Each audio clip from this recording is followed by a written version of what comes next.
राजस्थान के टोंक जिले की देवली तहसील के थाना घाट के अंतर्गत एक छोटा सा गांव है, बड़ौली।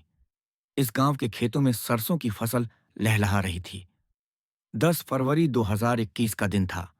गोकुल जाट, जो इस खेत का मालिक था, ने मजदूरों को सरसों की कटाई के लिए बुलाया था। सूरज की गर्मी में मजदूर पसीना बहाते हुए फसल काट रहे थे। तभी एक मजदूर की नजर खेत के बीचों बीच पड़ी एक ऐसी चीज पर जिसे देखकर उसका दिल कांप गया। वहां सरसों के पौधों के बीच एक मानव कंकाल पड़ा था। कंकाल नीली साड़ी में लिपटा हुआ था। पास ही बिखरी पड़ी थीं कुछ चूड़ियां, बिछिया और अन्य श्रृंगार की सामग्री। ये देखकर साफ लग रहा था कि यह किसी महिला का कंकाल है। मजदूरों के चेहरों पर खौफ छा गया। उन्होंने तुरंत गोकुल को बुलाया। गोकुल ने मौके पर पहुंचकर देखा तो उसकी आंखें फटी की फटी रह गईं। उसने तुरंत अपने फोन से गांव के सरपंच धनपत माली को इस भयावह खोज की सूचना दी।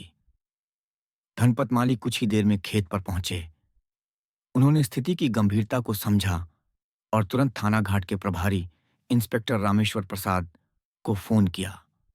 सूचना मिलते ही रामेश्वर प्रसाद अपनी पुलिस टीम के साथ घटनास्थल पर पहुंचे। उन्होंने खेत का मुआयना किया। नीली साड़ी में लिपटा कंकाल, बिखरी चूड़ियां और अन्य सामग्री देखकर उनका माथा ठनका। यह कोई साधारण मामला नहीं था। रामेश्वर ने तुरंत अपने वरिष्ठ अधिकारियों को सूचित किया। सीओ देवली दीपक कुमार, एएसपी राकेश कुमार और एसपी ओम प्रकाश को इस घटना की जानकारी दी गई। जल्द ही सीओ दीपक कुमार और फॉरेंसिक साइंस लैब एफएसएल की टीम मौके पर पहुंची।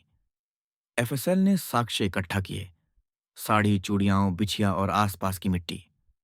11 फरवरी को कंकाल को पोस्टमार्टम और डीएनए जांच के लिए अजमेर मेडिकल कॉलेज भेज दिया गया।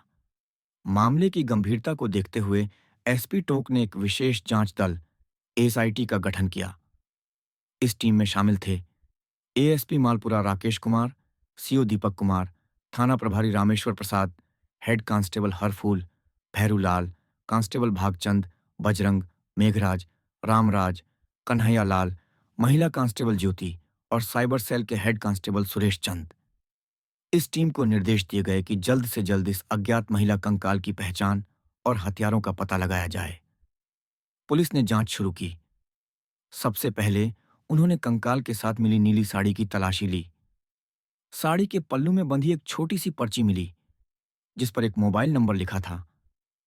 ये नंबर हरिराम मीणा, पुत्र रामलाल मीणा, निवासी गांव भरनी का था। पुलिस ने इस नंबर की कॉल डिटेल्स निकाली। कॉल रिकॉर्ड से पता चला कि इस नंबर से आखिरी बार बात महावीर मीणा से हुई थी। दोनों की कॉल डिटेल्स में कुछ ऐसा था जो पुलिस को संदिग्ध लगा। 13 फरवरी को पुलिस ने हरिराम मीणा को हिरासत में लिया। शुरुआत में वह टाल मटोल करता रहा। उसका चेहरा पसीने से भीगा था और उसकी आंखें इधर उधर भाग रही थीं।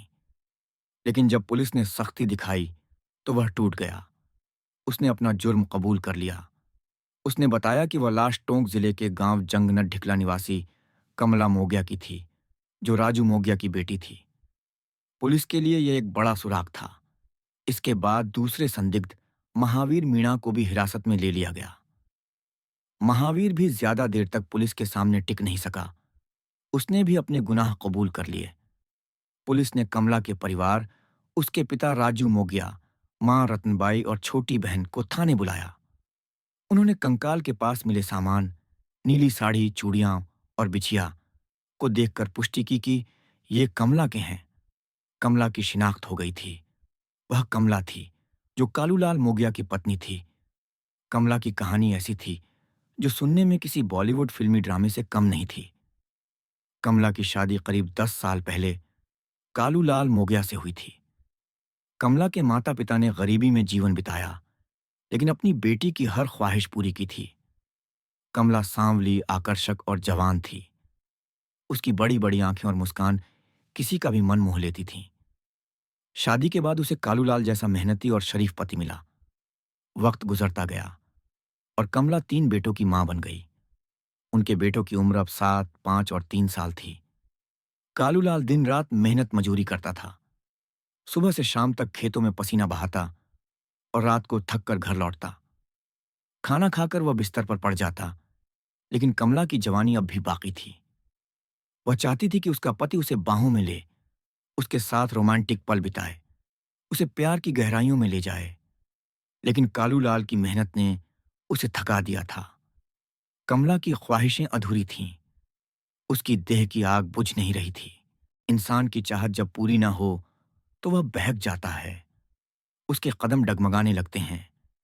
कालूलाल तो अपने परिवार के लिए दिन रात खट रहा था, लेकिन कमला अपनी शारीरिक भूख मिटाने के लिए रास्ता तलाश रही थी। करीब 10 महीने पहले की बात है। कालूलाल ने ढिकला गांव के एक दिव्यांग युवक महावीर मीणा का खेत बटाई पर लिया। इसके बाद वह अपनी पत्नी कमला और तीनों बेटों के साथ महावीर के खेत पर झोपड़ी बनाकर रहने लगा। कुछ ही दिन बीते थे कि एक दिन महावीर खेत देखने आया। कालूलाल खेत में काम कर रहा था, कमला झोपड़ी में खाना बना रही थी। महावीर सीधे झोपड़ी में घुस गया। कमला उस वक्त घुटनों तक साड़ी उठाकर बैठी थी। उसकी गोरी पिंडलियां देखकर महावीर की नजरें ठहर गईं। उसकी काम वासना जाग उठी। उसने मुस्कुराते हुए पूछा, क्या पका रही हो कालू भाई के लिए? कमला चौंक पड़ी। उसने आगंतुक को देखा, वह उसकी पिंडलियों को घूर रहा था। कमला ने झट से साड़ी नीचे की, लेकिन हड़बड़ाहट में उसके उभारों से साड़ी सरक गई। महावीर की आंखें चमक उठीं। कमला ने साड़ी ठीक की और बोली, आपको पहचाना नहीं? मैं महावीर हूं, यह खेत मेरा ही है। उसने जवाब दिया। कमला ने मुस्कुराकर कहा, अच्छा, तो आप महावीर जी हैं। आइए बैठिए, मैं चाय बनाती हूं। महावीर खटिया पर बैठ गया।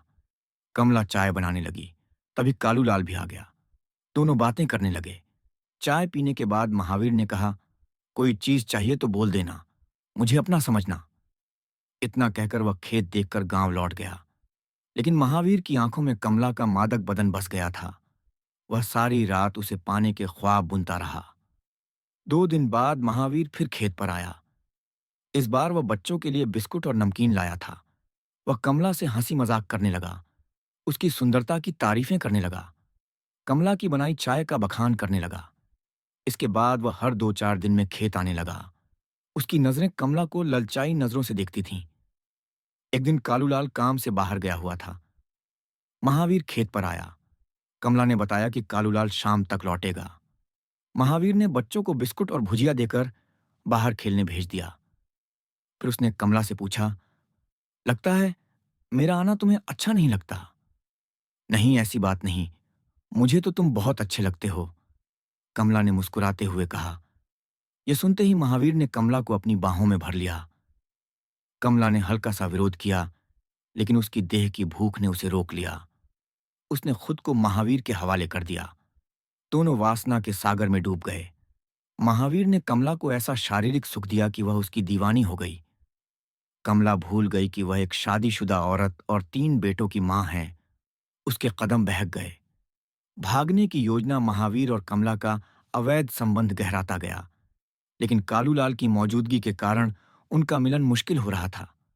दोनों ने तय किया कि वे चुपके से भाग जाएंगे। महावीर ने कमला से कहा, मैंने देवली में एक कमरा किराए पर ले लिया है, तुम वहां रहना, मैं आता जाता रहूंगा। बाद में सब ठीक हो जाएगा तो मैं तुमसे शादी कर लूंगा और बच्चों को भी अपनाऊंगा। यह सुनकर कमला खुशी से झूम उठी। करीब 7 महीने पहले एक दिन कमला बिना कुछ बताए गायब हो गई। महावीर उसे लेकर देवली पहुंचा और किराए के कमरे में छोड़कर गांव लौट गया, ताकि किसी को शक न हो। कमला के अचानक गायब होने से कालूलाल टूट गया। उसे समझ नहीं आ रहा था कि उसकी पत्नी कहाँ चली गई। उसने रिश्तेदारों में, गांव में हर जगह तलाश की, लेकिन कमला का कोई अता पता नहीं चला। थक हार कर उसने थाना दूनी में कमला की गुमशुदगी की रिपोर्ट दर्ज कराई, लेकिन पुलिस ने कोई तवज्जो नहीं दी। उन्होंने कहा, कहीं गई होगी, अपने आप आ जाएगी। कालूलाल अब अपने 3 मासूम बच्चों की परवरिश में जुट गया। उसका काम धंधा छूट गया। वह बच्चों की देखभाल में लगा रहा। महावीर जब चाहता देवली जाकर कमला के साथ रंग रलियां मनाता। कुछ समय बाद उसने कमला को देवली से निवाई कस्बे में किराए के कमरे में शिफ्ट कर दिया। वह कमला के खाने पीने और कमरे के किराए का खर्च उठाता था। वह 2 दिन निवाई में कमला के साथ रहता, फिर 2-3 दिन गांव में। लेकिन कमला अब अकेलेपन से तंग आ चुकी थी। उसे अपने बच्चों की याद सताने लगी। उसने महावीर से कहा कि वह अब निवाई में अकेली नहीं रहेगी। वह ढिकला जाकर उसके साथ रहेगी और अपने बच्चों को भी अपनाएगी। कमला की यह जिद सुनकर महावीर के होश उड़ गए। उसके और कमला के अवैध संबंधों की खबर गांव में फैल चुकी थी। लोग उसके देवली और निवाई जाने की बातें करने लगे थे। अगर कमला उसके साथ ढिकला आती तो उसकी बदनामी तय थी। महावीर ने कमला को झूठा भरोसा दिलाया कि वह जल्द ही उसे ढिकला ले जाएगा, लेकिन उसके मन में कुछ और ही चल रहा था। उसने कमला को रास्ते से हटाने का फैसला कर लिया। महावीर ने अपने ममेरे भाई हरिराम मीणा को अपने पास बुलाया। दोनों ने मिलकर एक खौफनाक योजना बनाई। 11 जनवरी 2021 को महावीर और हरिराम बाइक से निवाई पहुंचे। रात को उन्होंने कमला के साथ बिताई।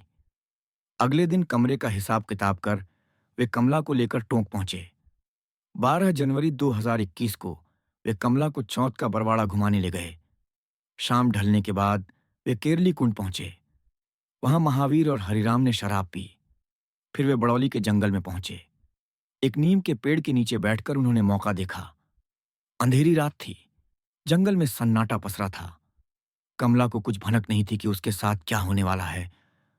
महावीर और हरिराम ने मौका देखकर कमला का गला दबा दिया। कमला ने छटपटाई, लेकिन उसकी चीखें जंगल के सन्नाटे में खो गईं। कुछ ही मिनटों में उसकी सांसें थम गईं।